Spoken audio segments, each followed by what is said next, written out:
আসসালামু আলাইকুম। কথা নাহিয়ান আমন্ত্রণ জানাচ্ছি এনটিভির মধ্যাহ্নের খবরে। রাজধানীর বংশালের মিরন জিল্লা হরিজন কলোনিতে উচ্ছেদ অভিযানের ওপর হাইকোর্টের দেয়া স্থিতাবস্থা বহাল রেখেছে আপিল বিভাগ। একই সঙ্গে এ বিষয়ে জারি করা রুল ২ মাসের মধ্যে নিষ্পত্তি করতে হাইকোর্টকে নির্দেশ দেওয়া হয়েছে। প্রধান বিচারপতি ওবায়দুল হাসানের নেতৃত্বাধীন ৫ সদস্যের আপিল বেঞ্চ আজ এই আদেশ দেন। গেল ১৩ জুন বংশালের মিরন জিল্লা হরিজন কলোনিতে উচ্ছেদের ওপর স্থিতাবস্থা দেয় হাইকোর্ট। হাইকোর্টের স্থিতাবস্থা থাকা অবস্থায় বুধবার হরিজন কলোনিতে আবারও অভিযানের উদ্যোগ নিলে সেখানে বসবাসরত হরিজনদের পক্ষে আপিল বিভাগে আবেদন করা হয়। এর প্রেক্ষিতে আজ এই আদেশ দেয়া হলো। কক্সবাজার এখন জন্ম সনদ দিয়ে খোলো বিকাশ স্টুডেন্ট অ্যাকাউন্ট। নিজের বিকাশ নিজে কর। শহরের দক্ষিণ রুমালিয়ার ছড়া এলাকায় পৃথক পাহাড় ধসে শিশুসহ ২ জনের মৃত্যু হয়েছে। এলাকাবাসী জানান, ভোরে শহরের দক্ষিণ রুমালিয়ার ছড়া এলাকায় বসত ঘরে পাহাড় ধসে জমিলা বেগম নামে এক গৃহবধূ গুরুতর আহত হলে তাকে সদর হাসপাতালে নেওয়া হয়। সকালে চিকিৎসাধীন অবস্থায় তার মৃত্যু হয়। অন্যদিকে একই এলাকায় আরেকটি পাহাড় ধসে বাড়ির দেয়াল চাপায় হাসান নামে ১০ বছরের এক শিশু মারা যায়। নিহত শিশু হাসান স্থানীয় সাইফুল ইসলামের ছেলে। দর্শক, এ বিষয়ে জানাতে কুড়িগ্রাম থেকে সরাসরি যুক্ত হচ্ছেন স্থানীয় প্রতিনিধি হাসিবুর রহমান। হাসিব, সর্বশেষ বন্যার পরিস্থিতি সম্পর্কে আমাদের জানাবেন।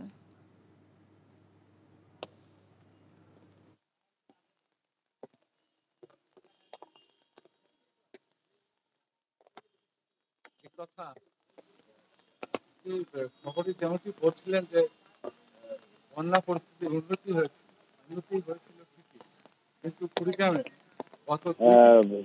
ভারতের থেকে নেমে আসা পাহাড়ি ঢলে নদ নদীগুলোর পানি কিন্তু আবারও বৃদ্ধি পেতে শুরু করছে। আজকে সকালে ধল্লা নদীর পানি সেতু পয়েন্টে ১০ সেন্টিমিটার, ব্রহ্মপুত্রের পানি চিলমারি পয়েন্টে কিন্তু ৪৬ সেন্টিমিটার উপর দিয়ে প্রবাহিত হচ্ছে।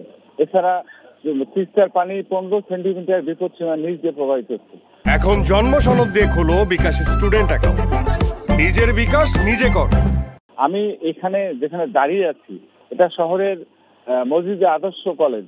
আপনি দেখতে পাচ্ছেন যে এই কলেজের পুরোটাই কিন্তু এখন জলমগ্ন। এই জলমগ্ন অবস্থায় আজকে সকালে উচ্চ মাধ্যমিক পরীক্ষা দিচ্ছে ছাত্রছাত্রীরা প্রায় হাঁটু পানিতে তারা এই ভিজে ভিজে এই পরীক্ষা কেন্দ্রে এসেছে। আমি শহরের অন্যান্য এলাকা ঘুরেছি।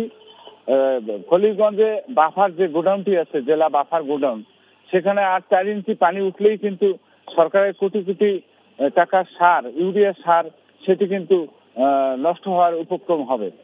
আমরা যদি চরাঞ্চলের কথা বলি, যে ২ লাখ মানুষ পানিবন্দী হয়েছিল, তাদের দুর্ভোগ কিন্তু কমেনি।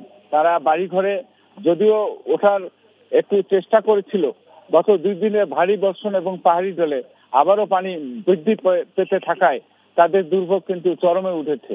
ঘরে খাবার নেই, মাঠগুলো কাজ নেই, এপাশে মাঠগুলো পানিতে ভর্তি থাকায় গবাদি পশুরা নিয়ে তারা মারাত্মক সংকটে পড়েছে। গবাদি পশুর খাদ্য সংকট, মানুষের খাদ্য সংকটে তারা আস্তে আস্তে দিশেহারা হয়ে যাচ্ছে। আর সরকারিভাবে যেটুকু ত্রাণ দেয়া হয়েছে তা প্রয়োজনের তুলনায় খুবই সামান্য বলে স্থানীয় যে জনপ্রতিনিধিরা আছেন তারা অভিযোগ করছেন। কুড়িগ্রামের কিন্তু ৯টা উপজেলার ৮টি এখন কম বেশি বন্যা কবলিত। তো কথা এই ছিল কুড়িগ্রামের সার্বিক বন্যা পরিস্থিতি। কুড়িগ্রাম থেকে জানছিলাম বন্যা পরিস্থিতির খবর। মার্কিন দূতাবাসের নতুন অ্যালামনাই টক্স ইভেন্ট বাংলাদেশে কণ্ঠ আমেরিকার বৈচিত্র্য শুরু হয়েছে। এই সিরিজটি ইউএস ডিপার্টমেন্ট অফ স্টেট প্রোগ্রামের অ্যালামনাইদের বিভিন্ন চিন্তাশীল বিষয়ে তাদের অভিজ্ঞতা ও দৃষ্টিভঙ্গি শেয়ার করার সুযোগ দেবে। প্রথম পর্বে ঢাকা বিশ্ববিদ্যালয়ের ইংরেজি বিভাগের অধ্যাপক এবং Fulbright visiting scholar alumni doctor Shamsad Murtaza Fulbright scholar হিসেবে যুক্তরাষ্ট্রে তার অর্জিত অভিজ্ঞতার কথা তুলে ধরেন।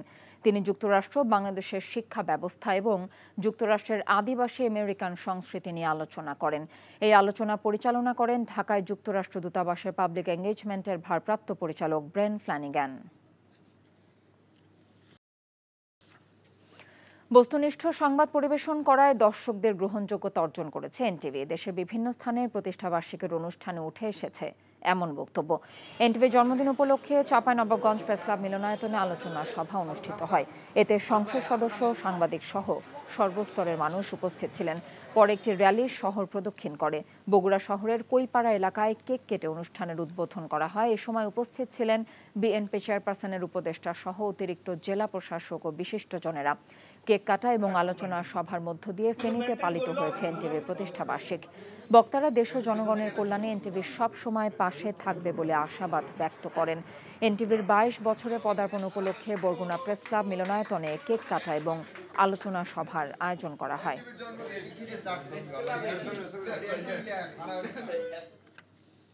এই ছিল মধ্যাহ্নের খবরে। খবরের ভিডিও সহ আপডেট জানতে ভিজিট করুন এনটিভি অনলাইন www.ntvbd.com। এছাড়াও এনটিভির জনপ্রিয় সব অনুষ্ঠান ও খবরের আপডেট জানতে ভিজিট করুন আমাদের ইউটিউব এবং ভেরিফাইড ফেসবুক পেজ। দুটায় দুপুরের খবর দেখার আমন্ত্রণ রইল। এতক্ষণ সাথে থাকার জন্য ধন্যবাদ সবাইকে।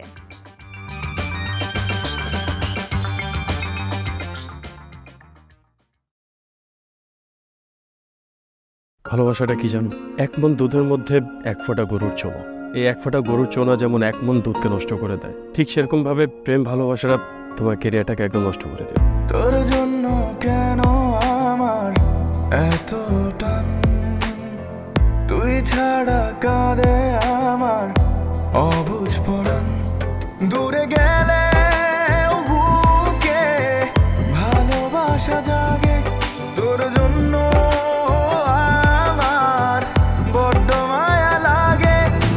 তুমি আমার কাছে টাকা চাইতেছো, সেরকম আমারও তোমার কাছে একটা চাওয়া আছে। স্যার ইভেন এটাও বলছে যে আপনি নাকি পড়াশোনা ভালো মতো শেখান না।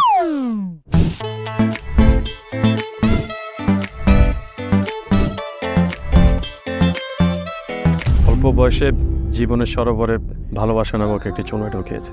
তারপর থেকে আমার জীবনটা নষ্ট। মানুষের জীবনের তাগিদে মাঝে মধ্যে দূরে সরে যেতে হয়, আবার জীবনের প্রয়োজনে ফিরে আসে। আমিও ফিরবো।